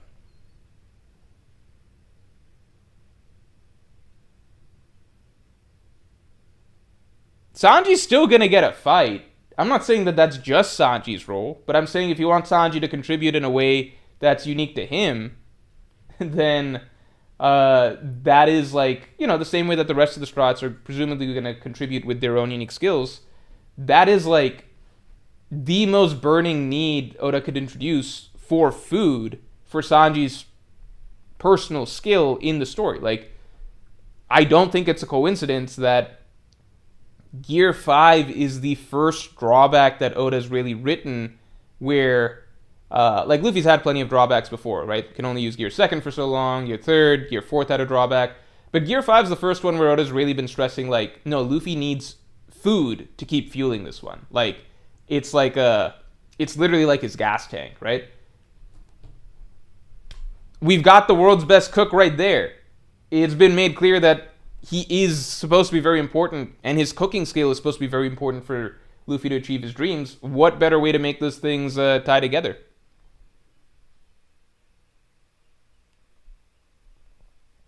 Tip tier Treviso, thanks for the 2. I feel like no one was prepared for Akainu to be Pirate King tier plus. I mean, I don't believe it unless Akainu turns out to have some god fruit or whatever. Because to me, it's just like, even if Akainu has Conqueror's Haki Awakening, I feel like that wouldn't put him above, you know, Prime, Roger, Whitebeard, and stuff like that. Like, is his Conqueror's Haki going to be that crazy when he's awakening it at like 50-something years old? I don't know. Maybe. You know, anything's possible. Empty Mind. Thanks for being a Pirate King tier member for 10 months. Ragnar seems to be more of a living being than weapon, which in my opinion downplays Loki a bit. Also, I don't understand why the Holy Knights need this whole buff thing. Why not have these powers originally? I'm definitely with you with the Holy Knights needing this whole buff. I think it's just... I don't know. I guess I would have just wanted a mechanism to make them stronger for the second half of Elbaf. But I would rather he just not humiliate them in the first place then. Just make them that strong and then we go from there, you know? I don't know. Because, like, even, like, who does Sommers lose to? Sommers loses to Luffy and Loki, right? Whether Sommers has the Omen, like, Oda could have made Sommers his current strength. Like, like, you don't need the Omen concept, right? You could make Sommers this strong from the get-go, and he's still gonna get fucked up by Luffy and Loki, you know? Like, why not just, like, with probably the same level of difficulty, you know? They're just way stronger than him, right? And then killing him, they never needed to capture killing him in the first place. Like, once they got rid of all of his MMAs and they dealt with the MMAs, it was like, okay, that's good. Like, you can have the whole plot sort of play out exactly the same and just not have killing him get, like, off-screen defeated or whatever.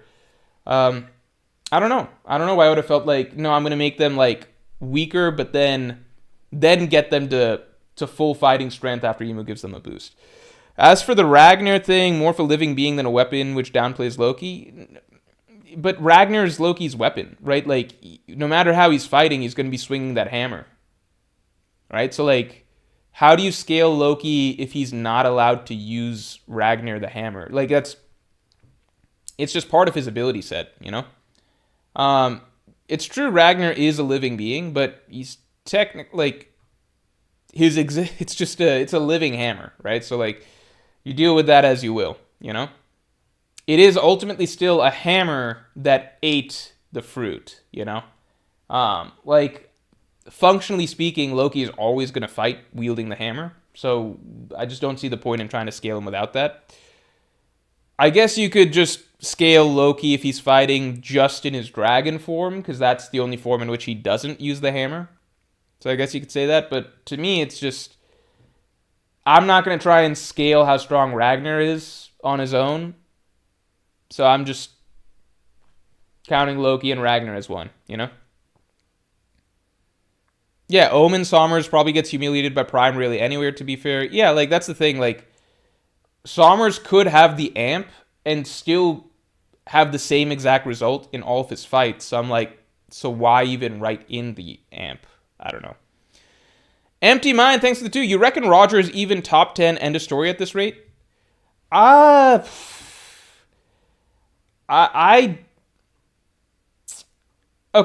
I think no. But I think if you limited it to the third world, he'd probably still be fine. Like, my guess is this. So, I think that power scalers are going to have a real headache on their hands at the end of the story. First, let's get the streamlights up to 100 real quick. Because what's likely going to happen is this, right? So, when we get the Void Sentry flashback, we are going to see the ancestors of, like Roger's great ancestor, right? Like, who was the first in the Goal lineage, right? The Goal lineage, you know? We're going to see the first person in, like, a lot of these lineages, right? So, are we going to get to know how strong Roger's predecessor was? Like his great great great ancestor in comparison to Roger? I don't know, right? We're gonna get to meet all the past God Fruit users, right? Are we gonna get to get a clear, like, the Void Century flashback isn't gonna be like a shit ton of detailed fights. We might see some skirmishes. Some characters we'll probably be able to guess they're pretty strong. Like, oh, there's Roger's great great great great great ancestor, right? Like he's probably really strong. Is he? Are we going to see him fight? Who knows? Maybe we never see him fight, right? If we do, maybe it's a short skirmish, right? So just think about it like that. Like in the second world, we have all of the D tribe ancestors that we're likely going to see. So that's a shit ton of really strong characters, right? And we've got all of the old era Godfruit users, right? So Joy Boy, obviously, but then, you know, this quote unquote God of War, like Loki's predecessor, right? Shit like that, right? And then that's not even getting into the previous Rain God Fruit user, previous whatever, right? We've got Davy Jones. There's going to be its own whole collection of super crazy powerhouses from the second world that we only get a glimpse of. Like, we're not, the Void Century flashback, maybe even if it's like 20, 30 chapters long, that's not going to be enough to really get a clear idea of how those characters line up to today's characters, right? So we're going to have a whole bunch of second world characters. And then we know that the first world's important too. So I wouldn't be surprised if we get a glimpse into maybe not a detailed flashback, but like maybe a little bit of what happened in the first world. And then that's going to introduce like the Nika fruit user before Joy Boy. So how strong was this dude, right?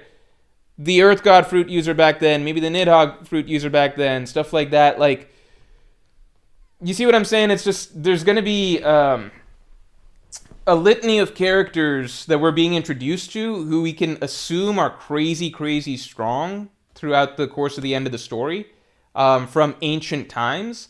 And we're going to have almost no points of comparison to them in the modern day, right? It's almost kind of like how I feel about scaling Ryuma these days, you know? I'm like, are we ever going to get a fucking Ryuma flashback? No. Are we ever going to see how he compares to current day characters? No, right?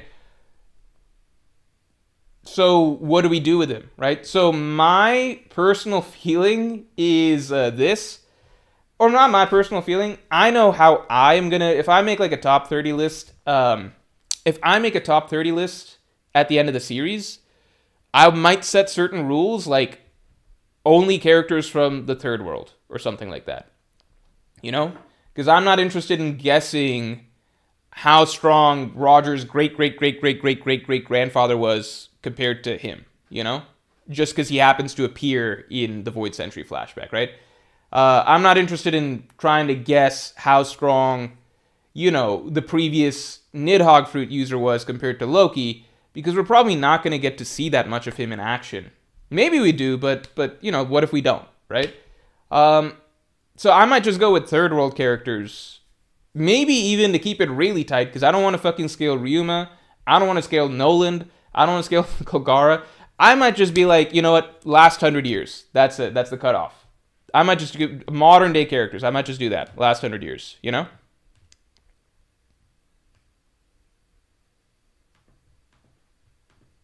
Let's get Streamlabs up to 100 real quick.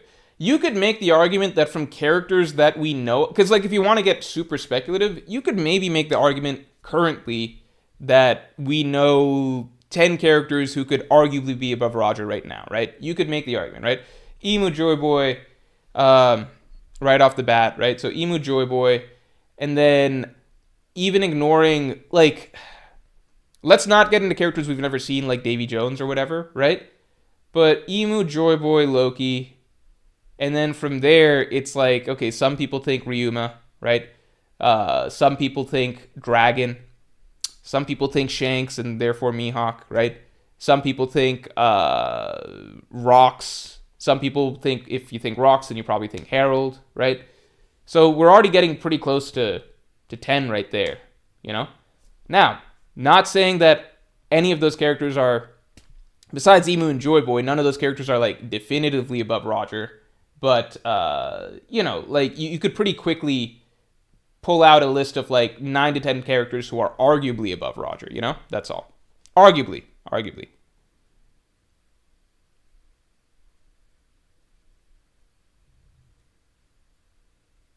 Yeah, the war god. I forgot about that. You know, Loki is not over Roger. Look who Loki's fighting right now.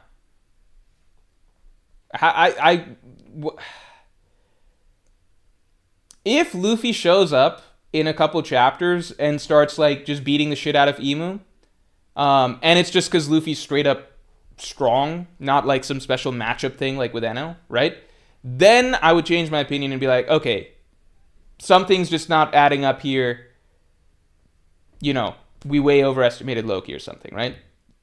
But from all the information we have so far, Roger's not really on, like, remotely on Loki's level, right? I mean, forget even like Emu and like Roger couldn't even do. Look at the fucking shadow, right? Look at the shadow. Roger couldn't even like. Roger in the entire old gen lost to Emu's shadow. Loki Loki one tapped that shadow, you know?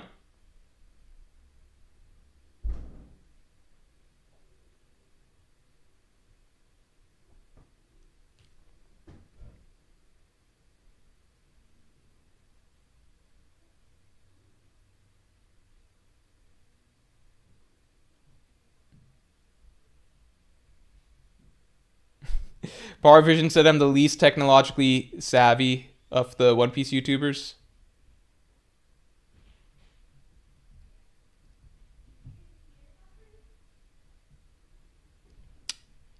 Yeah, Roger couldn't even beat Zebek by himself while Loki's fighting Emu. Yeah.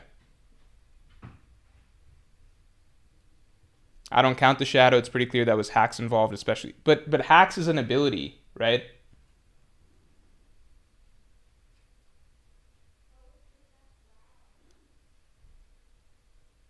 That wasn't Prime Roger. But Prime Roger's still not do. What would Prime Roger do to the shadow? What difference does it make? It's not like Roger was a bum. He was like Roger was literally the world's strongest pirate by the end of God Valley. What difference would it make? What would Roger possibly do to Emu? Forget real Emu. Like, he's losing to the shadow. Like, it doesn't matter. We already saw Rocks couldn't do shit to the shadow, right? Like, all of them combined couldn't do shit to the shadow. So what's Roger with like a few more kilowatts of hockey gonna do?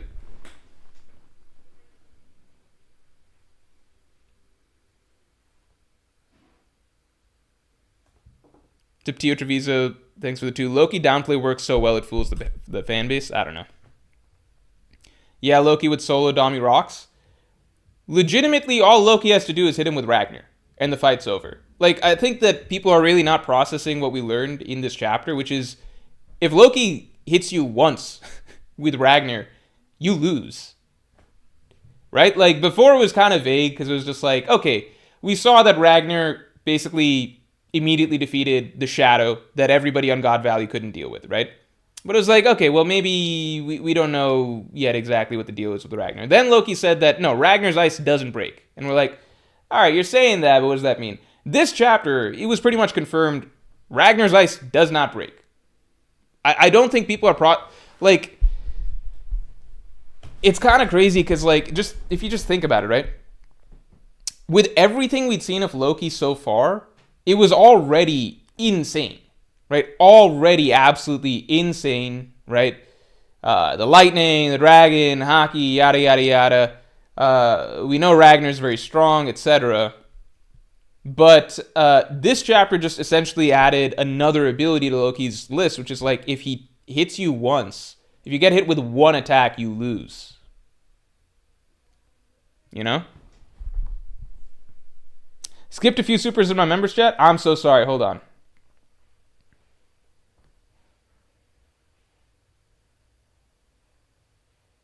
Sorry, I got these.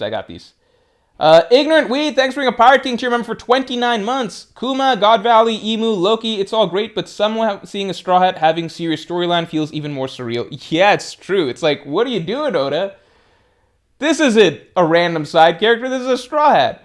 Forgot that Straughts are the coolest characters in the story when they get focused. They are the coolest characters in the story when they get focus. Yeah.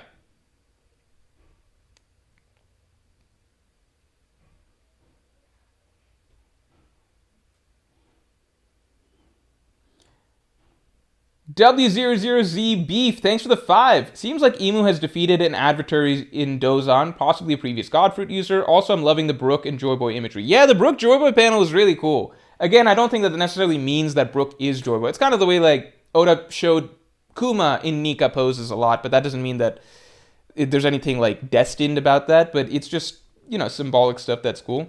And yeah, I agree that it's a previous Godfruit user. I personally think Earth God. Previous Earth God user. Tom, thanks for the 2. Magma, maybe Earth God, Double Fruit, red line equals cool, Magma. Oh my god, if Magma is the Earth God, that would be crazy. And what's interesting? The Harley says, that's been mentioned before, but I just had a thought. The red line comment really made me think. It's been mentioned before, but what is it? What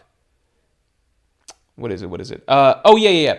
The Earth God raged, right? That was the quote. The Earth God raged. If there's any character I associate with rage in the story, it's fucking Akainu. Dude's fucking angry all the time. Angry ass guy. Henchme987, thanks for the 2. Ryuma's granddad gonna randomly be Joyboy Zoro. Yeah, I would not be surprised. Taptio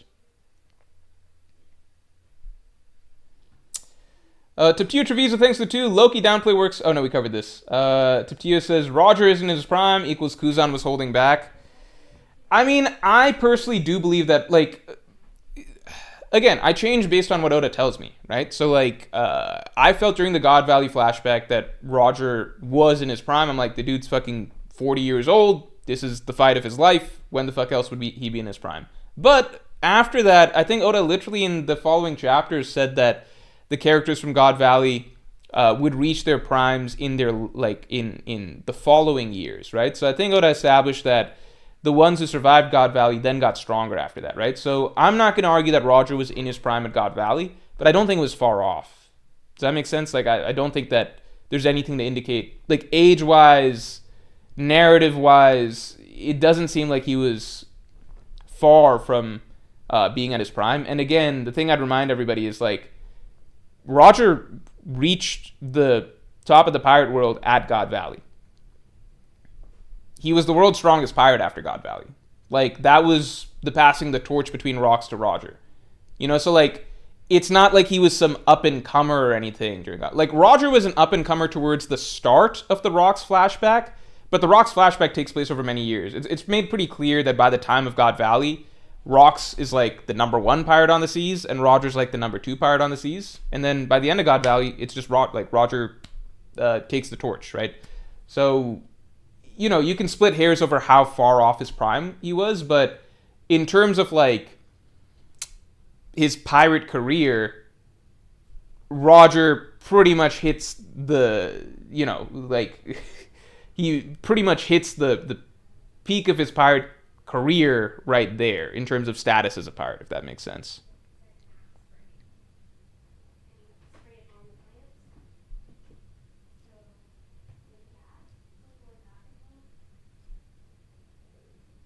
White guy that people headcanon as black is now Brook's description. That's hilarious.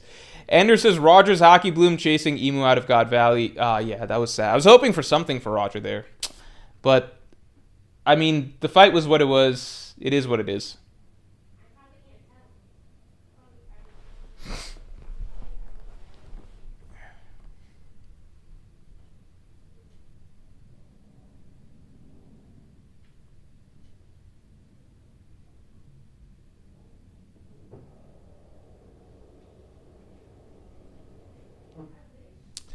Man, the only thing I'm thinking about with if Akainu has the Earth God fruit is if Akainu has the Earth God fruit, big if Akainu has the Earth God fruit, then who the fuck has the Magma fruit?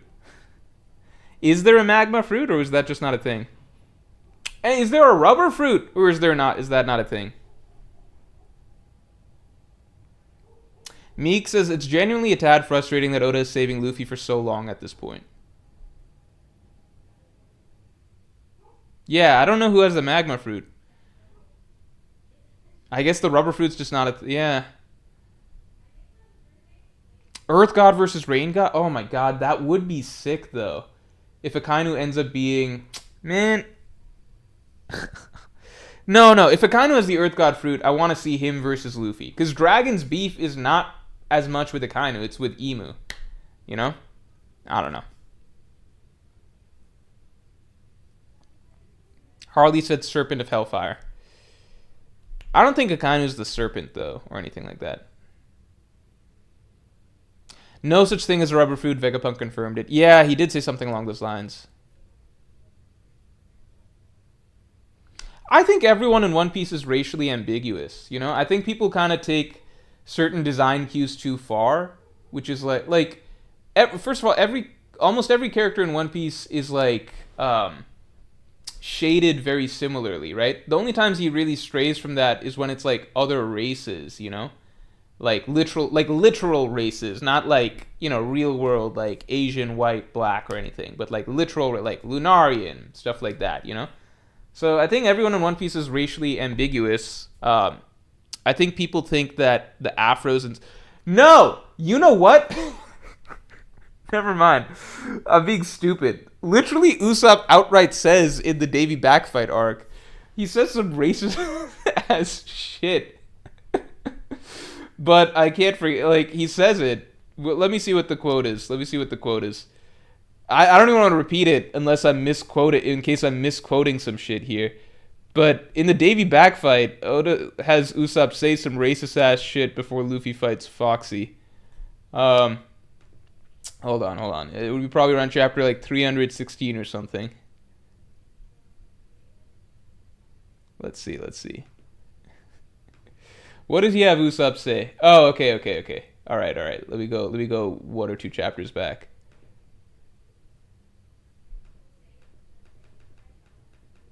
Okay, where does he first put on the afro? Yeah, this hairstyle will awaken your deepest latent primal powers. It is said that the champs are blacks, or is it blacks are champs? Nonetheless, the strength found in blacks is still a scientific mystery today. Luffy, if you wear this afro, your punch will become stronger. So the only time that Oda has ever referenced race, like, you know, human races in One Piece, is for stereotypes. I would love for if black people are like revered like this in One Piece to this degree, why is it never pointed out which characters are actually black then? Like, do we just assume that, you know, Jozu and Aokiji and such are black? Because Oda doesn't draw them black.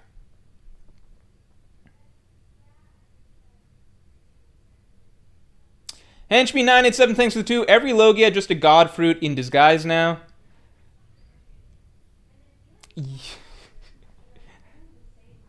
Because, yeah, potentially. Tiptir Treviso, thanks for the 2. What if Blackbeard End of Story has 2 mythical god fruits plus Emu's fruit? Oh, you think the Yami no Mi too? That would be crazy. I almost, like, for me, for diversity of powers, I would rather that Akainu has the Earth God fruit or something like that. I think that'd be pretty sick. If Akainu has the Earth God fruit, that would be pretty cool. And it makes whoever fights Akainu, that makes that fight that much more interesting. And then I would like Blackbeard to steal Emu's powers. I think I would like that whole, you know. Kichi's based on a Japanese actor. So then who are there black characters in One Piece? Because I know people talk about, well, Usopp being black potentially, but this quote by Usopp in the story is it's him talking about black people as though he himself is not black, right? I think people are drawn to Oda's interview quote about like, oh, if the One Piece character, if the Straw Hats were from like real world nationalities, they would be this, that, or this, that. But that's just Oda on the spot being asked to like, hey, Just pretend they're in the real world. What would they be? That doesn't mean that that's the races he's assigned them in the story itself. You know, like Jinbei's not fucking Indian. Like that's you know, Blackbeard. I mean, you would think Blackbeard is black, but I don't think he. I don't know about that. Like, is Rox black? Is Eris black? I don't think Rox looks black. Eris definitely doesn't look black. I don't know. Usopp glazing himself?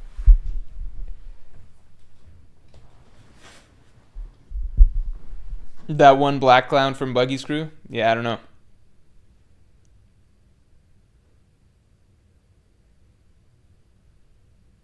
He's literally African? No, again, like that's like a misconception. That's just Oda was asked pretend they like attribute them to real world countries and stuff, right? That doesn't mean that Robin is actually Russian in the story of One Piece. Russia doesn't fucking exist, right? Jinbei is not actually Indian in the story of One Piece. That's just like Oda playing pretend, you know? And for Netflix casting as well. Don't deny Jinbei, big bro. I unfortunately have to. Meek, thanks for the 5. Do you think Vivi/Lily is one of the god fruits, or are you still on the Pawpaw fruit train? Pawpaw fruit is a valid theory, but it's kind of boring now. I'm still on the Pawpaw fruit train, but, you know, I'm open to the idea of, like, Vivi having the rain fruit. It does fit her thematically, especially if you just reread Alabasta. Lily Moose says I'm black and literally just as light as Blackbeard, lol. Again, I would look at Rox and Eris, you know?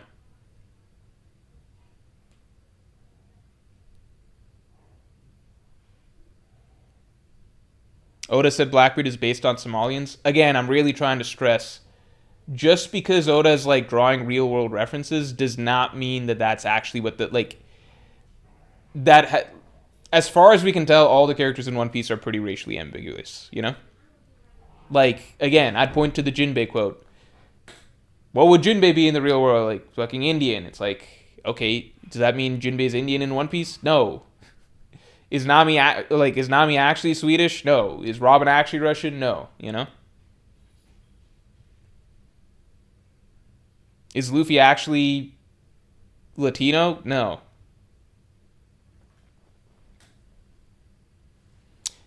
As Narukami says, yeah, all these countries being attributed to characters is just a Western thing that only came up recently. Yeah.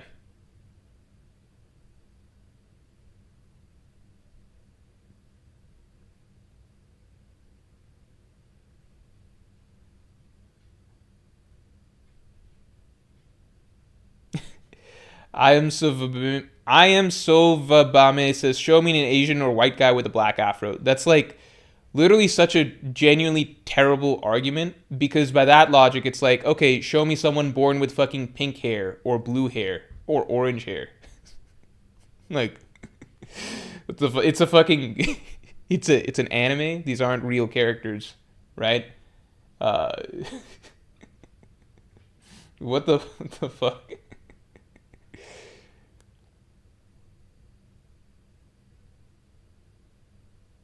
Jufros exist, blah blah blah blah blah. I mean, you don't even have to get into real world shit. It's like an afro is seriously the thing that really stands out to you. Is like, oh, that means that this person, like, that could only be like only a black person could have an afro. It's like, what about the fucking like rainbow of hair colors that we have in One Piece? What's your real world reasoning for that? What races are they? What race is Nami with the orange hair? Can you point me to the real world equivalent of that? Right? What race is Nojiko?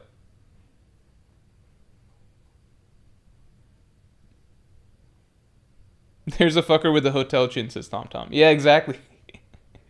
Now, Usopp does have this spiel, which is like, it feels like it's almost fourth wall breaking, where he's talking about black people having afros.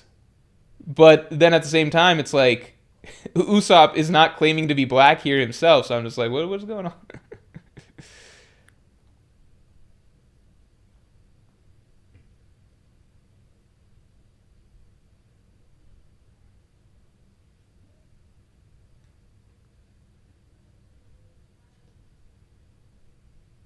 Gingers? Okay, fine. That explains the orange hair. How about Hina? How about Nojiko?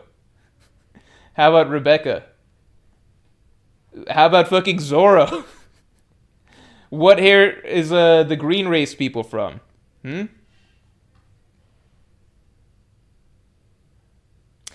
Narukami says, I do believe that was a reference to boxing, but I don't know. I mean, that's the simple reality of it, which is like sort of breaking the fourth wall a little bit.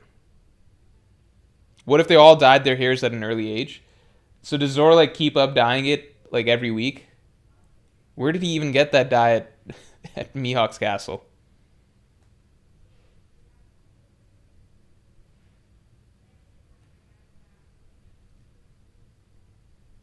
Talk about something besides race. That's what you guys want to talk about. I don't really have another.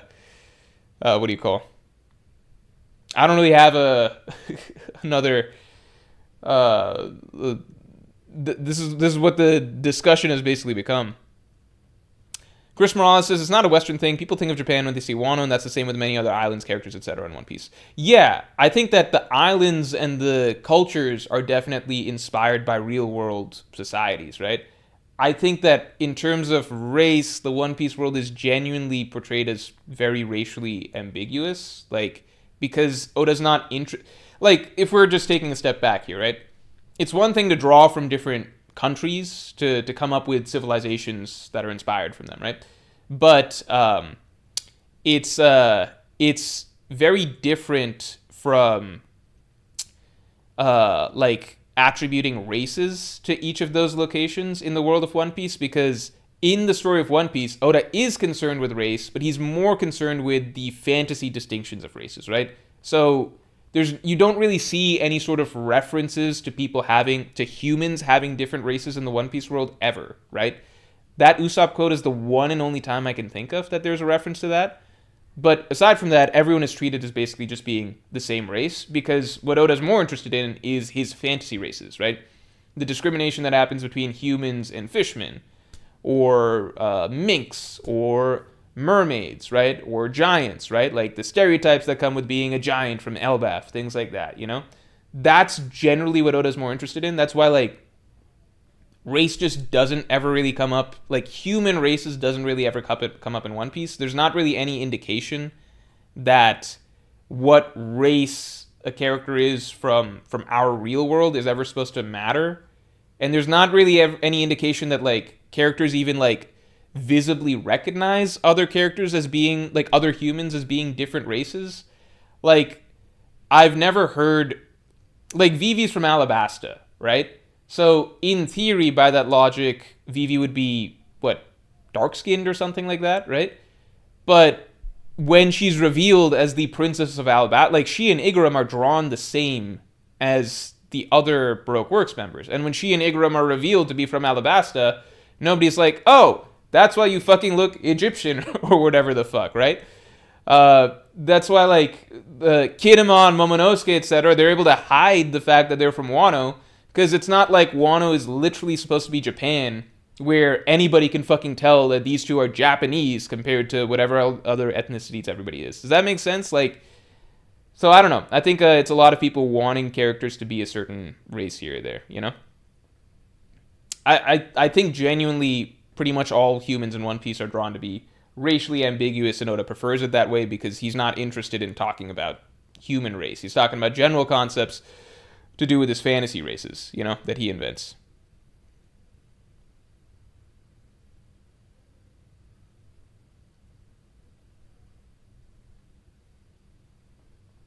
Not all Middle Easterns are dark-skinned. I mean, you're really nitpicking here because, again, I'm saying, like, there's like a million different examples. Like, we've seen like a countless different countries, right? Countless different countries. Race isn't really mentioned. Like, it's not referenced that, oh, you people from Wano look like this. Okay, like, I think the simplest way to think of it is this. How are the Straw Hats able to all disguise themselves seamlessly as citizens of Wano country if races actually matter in One Piece?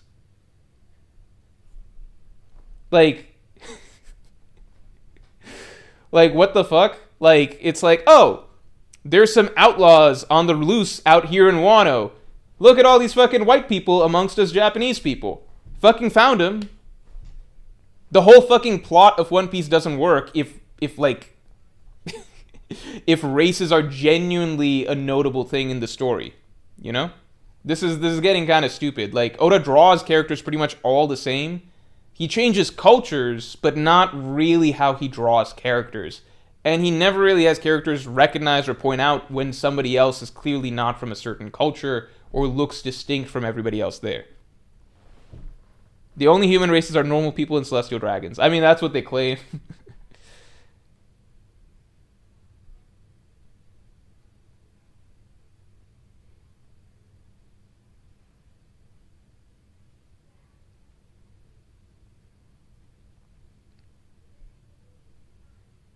Yeah, Wano's isolated, so there'd be the only white people in the country, right?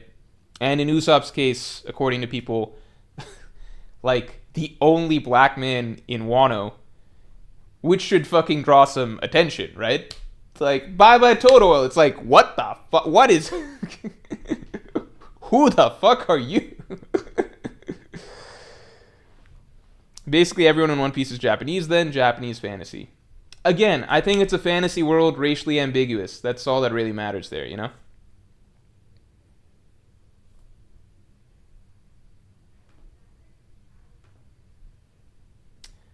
All right, everybody. We are going to wrap it up here.